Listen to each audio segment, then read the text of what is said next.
Once upon a time, there lived a young man named Ethan. Raised by his loving parents, Mr. and Mrs. Kingsley, Ethan had a sister and 2 brothers. He was cherished by his family and attended the best schools alongside his siblings.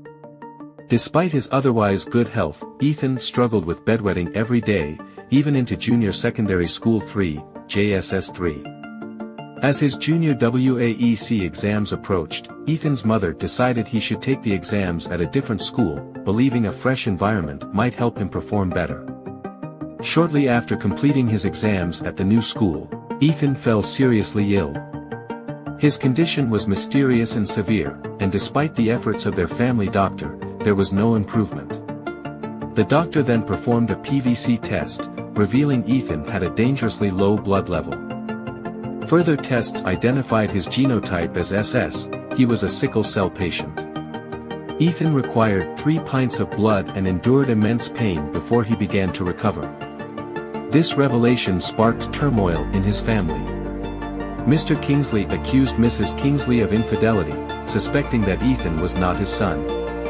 However, a new genotype test confirmed that both parents were AS, carriers of the sickle cell trait, making Mr. Kingsley responsible for Ethan's condition. This discovery marked the beginning of a challenging period for Ethan and his family. Mrs. Kingsley took Ethan to the LUTH Hospital Sickle Cell Patient Center for further care. The sight of other sickle cell patients in various states of suffering deeply disturbed Ethan. He saw patients with untreatable wounds, severe pain, malnutrition, and other harrowing conditions, making him fear for his own future. In the counseling room, Ethan was given strict guidelines to manage his condition: always take his medication, stay warm during cold weather, avoid injuries, refrain from iron-containing drugs, and maintain a healthy diet rich in fruits. During these sessions, Ethan learned that his bedwetting was a symptom of his sickle cell condition, but it stopped once he began adhering to his medication regimen. Despite the guidance, Ethan found adapting to his new lifestyle frustrating and isolating. He often experienced severe pain 3 times a week and began avoiding people to keep his condition a secret. Years later, Ethan found solace in his faith.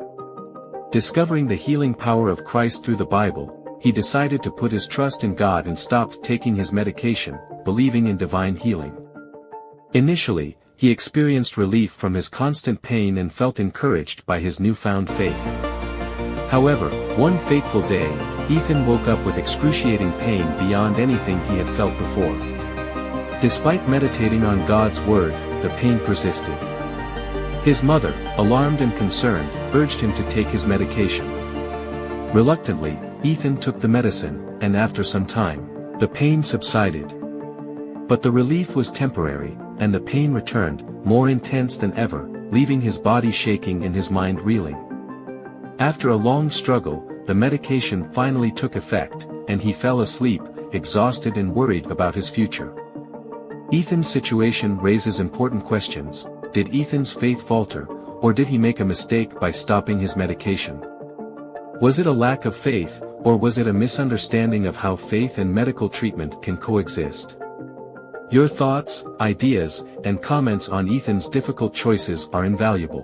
What would you have done in his place? How can faith and medicine work together in such challenging circumstances?